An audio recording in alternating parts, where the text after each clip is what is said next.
संगमनेरमध्ये एक बातमी आलेली आहे आणि नुकतंच लग्न झालेल्या मुलीची कौमार्याची परीक्षा घेण्याची संतापजनक कृती जात पंचायतीनं केली आहे। संबंधित मुलगी ही पोलीस भरतीसाठी प्रशिक्षण घेत होती। ह्या कौमार्याच्या परीक्षेत ती नापास झाली म्हणून तिला झिडकारण्यात आलं। जात पंचायतीनं तिला कौमार्याच्या परीक्षेत नापास ठरवलं। त्यानंतर तिच्या अंगावरचे सगळे दागिने घेऊन लग्न मोडून नवऱ्या मुलाकडचे लोक निघून गेले।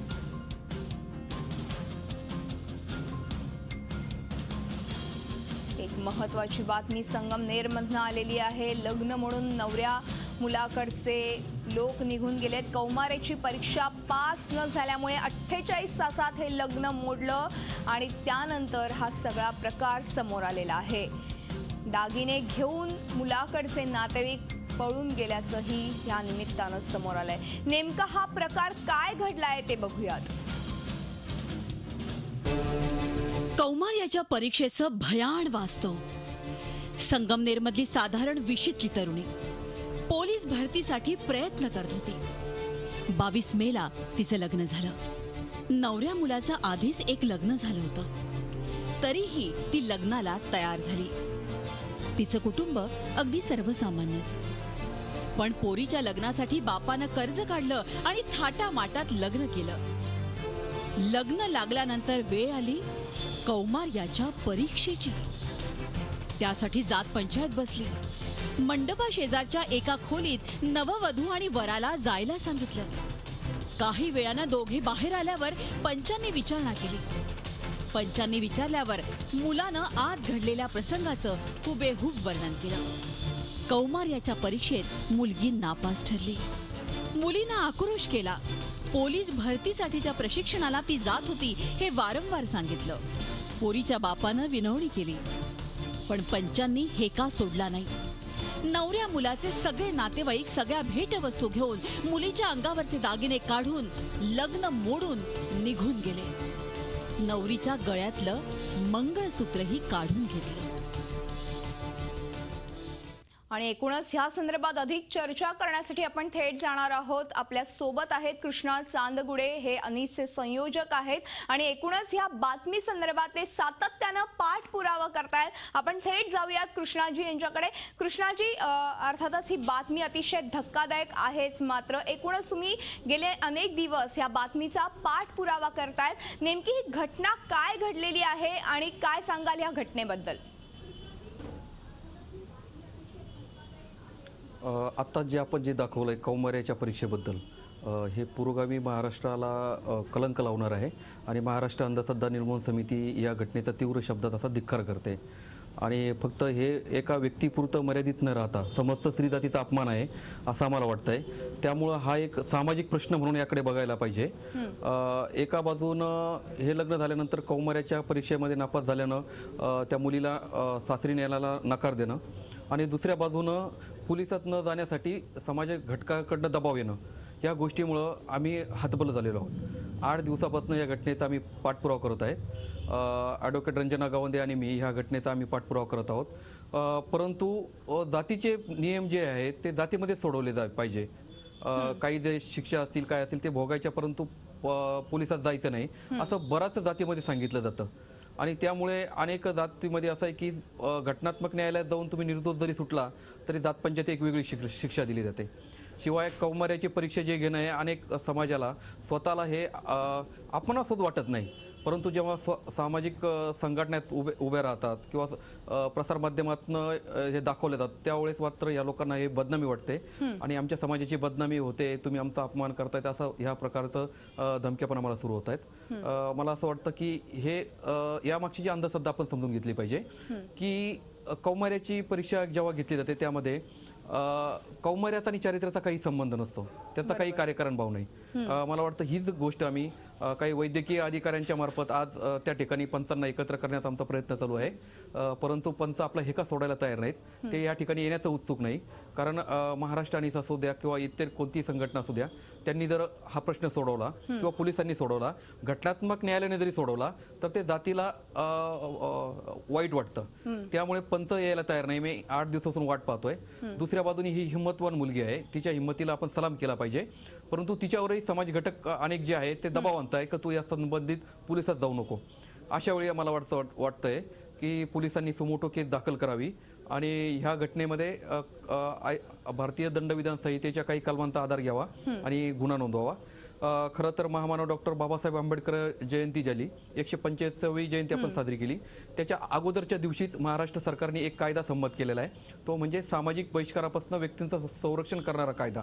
तो ह्या घटनेमध्ये व्यवस्थित लागू पडतो, परंतु तो कायद्याची अंमलबजावणी अजून सुरू झालेली नाही. कारण ती जे कायद्याचा मसुदा आहे त्याच्यावरती राज्यपालाची सही झालेली आहे आणि 8 मे रोजी तो आपण राष्ट्रपतींकडे पाठवलेला आहे. राष्ट्रपतींची अजून स्वाक्षरी झालेली नाही. परंतु आमचं म्हणणं असं आहे की भारतीय दंडविधान संहितेच्या काही कलम जे आहेत त्यांचा आधार घ्यावा आणि पोलिसांनी सुमोटो केस दाखल करावी.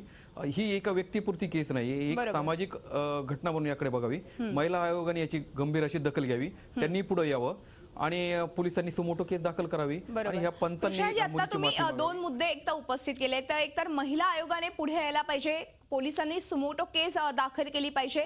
पण एकूणच आत्ताच्या या घडीला आपण जेव्हा पंचायत समितीने हा जो निर्णय दिलेला आहे तो अतिशय म्हणजे धक्कादायक तर आहेच, मात्र एकूणच बघितलं तर राज्याने रद्दबातल केलेली ही जात पंचायत आहे हे देखील समोर आलेलं आहे. तरी देखील पंचायत समिती अशा पद्धतीचे निर्णय कसे काय देऊ शकते आणि व्हर्जिनिटी टेस्ट अर्थातच कौमार्य परीक्षा ही मुलीची कशी काय घेऊ शकतात हे देखील आज महत्त्वाचा मुद्दा इथे उपस्थित झालेला आहे. सरकारने या संदर्भात काहीतरी ठोस पावलं उचलण्याची आता गरज निर्माण झालेली आहे, कारण की ही एक केस आहे, पण अशा अनेक केसेस होत असतील गावाकडच्या ठिकाणी. तर ह्याबद्दल काय तुमचं म्हणणं आहे? खरं तर बरखास्त झालेली जात पंचायती ही नव्हे. महाराष्ट्र अंधश्रद्धा निर्मूलन समिती गेल्या 3 वर्षापासून जात पंचायतीच्या मनमानीच्या विरोधात काम करत आहे. डॉक्टर नरेंद्र दाभोळकर यांच्या दूरदृष्टीतून ही मोहीम सुरू झालेली आहे आणि आम्ही 13 जात पंचायती बरखास्त केलेल्या आहे. परंतु त्यामध्ये ही जात पंचायत नाही. ह्या जात पंचायती अनेक प्रकरण आपल्याकडे आले आणि त्यांना न्याय मिळवून देण्यासाठी आपण प्रयत्नशील आहोत. या बाबतीत मी एक सांगू इच्छितो की पोलीस प्रशासन असेल किंवा शासन असेल अत्यंत सकारात्मक आहे. महाराष्ट्र सरकारने कायदा पण बनवलेला आहे आणि शासनातले ज्या नीलमताई गोरे असतील किंवा इतर विद्याताई चव्हाण असेल, अनेक महिला सदस्य आपल्या पाठीशी नेहमी उभे राहतात, पोलीस प्रशासनाला सांगतात आणि पोलीस प्रशासन पण अत्यंत गंभीरतेने ह्या प्रश्नाकडे बघतं आणि ते आमच्यासोबत आणि या पीडित लोकांसमोर येत आहे. त्याबद्दल मला असं वाटतंय की ज्या व्यक्तीवरती हा अन्याय होतो त्याला कुठंतरी वाटलं पाहिजे की माझ्यावर अन्याय होतो. बाबासाहेब आंबेडकरांनी सांगितल्याप्रमाणे बंड जर तुम्हाला करायचं असेल तर तुम्हाला तुमच्यावर अन्याय होतो, अत्याचार होतो याची जाणीव झाली पाहिजे. आणि मला असं वाटतं की महाराष्ट्राच्या लढ्यामुळे ही जाणीव आता होत आहे आणि हे एक पुरोगामी राज्याला अधिक व्यापकपणे पुढे नेण्यासाठी एक पाऊल या महिलेने उचललं असं मला वाटतं. त्या महिलेचं मी खरं तर आभार मानतो आणि अभिनंदनही करतो. आपण पुन्हा एकदा त्यांच्याशी ह्याच संदर्भात चर्चा करणार. कृष्णाजी, आपण बघितलं तर मुलगी अतिशय खंबीर आहे, धडाडीची आहे, मात्र कुठेतरी पालकांना एकूणच समाज व्यवस्थेमुळे ते समोर येत नसल्याचं समजतंय आणि पोलीस या संदर्भात कुठलीच कारवाई किंवा कुठलंच पाऊल उचलताना दिसत नाहीये. पालकांनी नेमकी आता काय भूमिका घेतली पाहिजे, पालकांचं एकूणच काय म्हणणं असलं पाहिजे या संदर्भात काय सांगाल? नाही, खरं तर काही वेळापूर्वीच मला तेलंगणा राज्याच्या आयजीनी स्वतःहून फोन केला आणि ही घटना जाणून घेतली आणि त्यांनी पण असं म्हटलंय का काही सूचना आम्हाला केल्या आहेत आणि त्याप्रमाणे आता नीलमताई गोरेंचा पण फोन झाला आणि त्यांनी एसपींशी बोलणं झालं अहमदनगरच्या. डीवायएसपी साहेबांनी स्वतःहून आम्हाला संपर्क केलेला आहे. त्याच्यामुळे पोलीस यंत्रणा सकारात्मक आहे. फक्त प्रश्न आहे का ज्याच्यावरती अन्याय झाला त्यांनी अधिक ठामपणे पुढे येण्याचं आणि ते आता होताना दिसत नाहीये. कारण जातीतले प्रश्न जातीत सोडवायचा असं एक सगळ्या बहुतेक जातीमध्ये चालतंय. त्यामुळे मला असं वाटतंय की अन्याय झालेल्या माणसांनी अधिक पुढे येणं गरजेचं आहे. ही मुलगी पुढे यायला तयार आहे, तिची आई पण पुढे यायला तयार आहे, परंतु पालकांवरती जातीच्या पंचांचा दबाव आहे. ह्या परिवारामध्ये अनेक लग्न होणे बाकी आहे. कदाचित पोलिसात गेल्यानंतर त्या इतर मुलींचे लग्न व्हायला त्रास होईल, त्यांना बहिष्कृत करण्यात येईल अशी पंचांकडनं धमकी दिली जाते. मला असं वाटतं की तुमच्या मार्फत मी पंचांना अशी विनंती करू इच्छितो की काही काळी तुम्हाला वाटत असणारे, योग्य वाटत असणारे ह्या सर्व अंधश्रद्धा आहे, काल सुसंगत कोणत्याही एका बाजूनी, तर दुसऱ्या बाजूनी जर ह्या अंधश्रद्धा जर सोडून दिल्या तर तुमचा समाज अधिक प्रगल्भ होईल आणि ह्या देशाला, या राज्याला आपण एक काहीतरी आदर्श घालून देऊ. म्हणून तुम्ही समोर या आणि तुमच्या माध्यमातून आपण त्यांच्याशी बोलूया, चर्चा करूया. आमचा सुसंवादावर प्रचंड विश्वास आहे. म्हणून आपण ही जात पंचायत बरखास्त करूया. किमान पहिलं पाऊल म्हणून ही कौमार्याची परीक्षा घेणं आणि गोळ्याची परीक्षा घेणं हे तरी थांबूया. त्या समाजातले अनेक तरुण आता पुढे येत आहेत, माझ्याशी बोलताय की तुम्ही एक चांगलं पाऊल उचललंय, परंतु काही लोक मला बोलत आहेत, धमकी देत आहेत. मला अशी विनंती आहे की हे समाजाच्या भल्याचं आहे, हे देशाच्या भल्याचं आहे. आणि ह्या म्हणजे अत्यंत तीव्र स्वरूपात लोकांची प्रतिक्रिया येत आहेत. आणि हे जर प्रकार संपवायचे आहे तर मला असं वाटतं की प्रसार माध्यमाच्या सकारात्मक भूमिकेमुळे या राज्यात कायदा आला. तसाच हा जो प्रश्न आहे, या मुलीला जर न्याय मिळवून द्यायचा आहे तर तुमच्यासारख्या प्रसार माध्यमांनी जी सकारात्मक भूमिका घेतलेली आहे त्याचं मी अभिनंदन करतोय. नक्कीच नक्कीच आम्ही सकारात्मक भूमिका घेतलेलीच आहे. मात्र तुमचं खरोखर धन्यवाद आहेत, कारण की तुम्ही आज मोठं पाऊल उचललेलं आहे. एकूणच या रूढी परंपरांना छेद देण्याचं मोठं पाऊल आज तुम्ही उचललेलं आहे. धन्यवाद कृष्णाजी या संपूर्ण चर्चेबद्दल. झी 24 तास रहा एक पाऊल पुढे.